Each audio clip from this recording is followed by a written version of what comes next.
Île-de-France, soyez les bienvenus. Bonjour l'Île-de-France, nous sommes en direct ce vendredi 14 mars. Bon réveil à tous.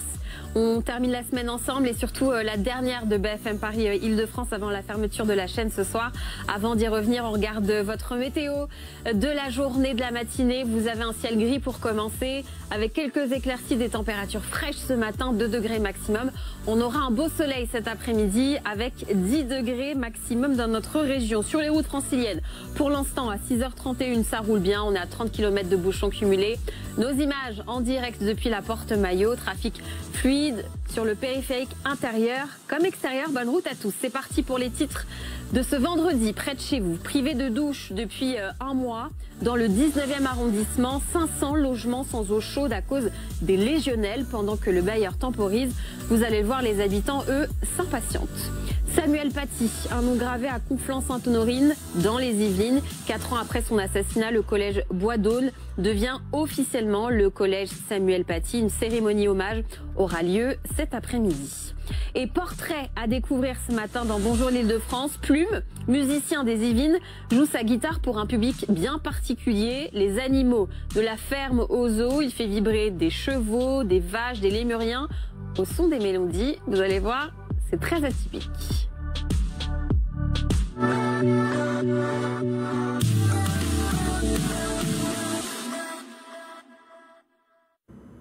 Douche interdite depuis un mois dans le 19e arrondissement de la capitale. Près de 500 logements privés d'eau chaude à cause d'un taux élevé de légionelles. Alors pour se sentir propre, c'est le système D, notamment pour Paulette et Dolores que vous allez voir dans notre reportage. Une bactérie dangereuse qui peut provoquer de graves infections pulmonaires. Reportage avec Jeanne Spicarolène et Alcan.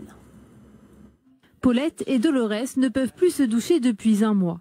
Pour cause, un taux de bactéries de légionelles supérieur à la normale a été détecté dans le réseau d'eau chaude.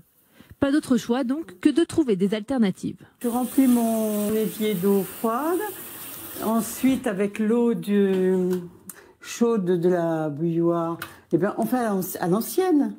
Hop, mes petits mélanges savants, et puis alors avec un gant et du savon, comme faisaient nos grands-parents. Une situation qui n'est pas facile à vivre pour Paulette. Je fais comme ça. Vous voyez, tous les matins, je mets comme ça. Et comme je tombe facilement, une fois, je suis tombée. Et je me lave entièrement. À l'entrée de l'immeuble, près des boîtes aux lettres, des consignes défilent sur un écran d'affichage pour alerter les habitants. On était encore plus inquiets quand ça a duré un mois et 13 jours. Au total, 488 logements de 3 résidences sont concernés dans le 19e arrondissement de Paris. Le bailleur 3F assure qu'un traitement chloré pour éliminer les bactéries a été mis en place début février dès la connaissance du problème. Nous avons conscience que cette situation complique le quotidien des habitants, mais c'est une mesure de précaution pour garantir la santé de tous.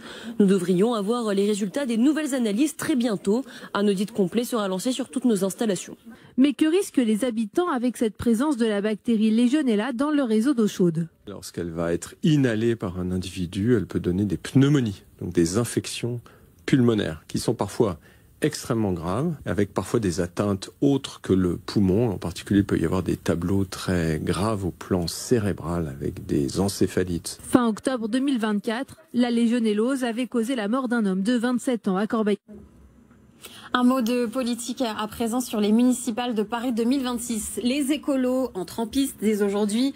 Les Verts votent pour désigner leur candidat à la mairie de Paris. 4 figures de l'hôtel de ville sont en lice. Comme vous voyez, David Béliard, adjoint à la mobilité en tête de liste au municipal de 2020. Anne-Claire Boux également adjointe. Fatoumata Koné, présidente du groupe écologiste au Conseil de Paris. Et Aminata Niakate, conseillère de Paris et porte-parole des écologistes.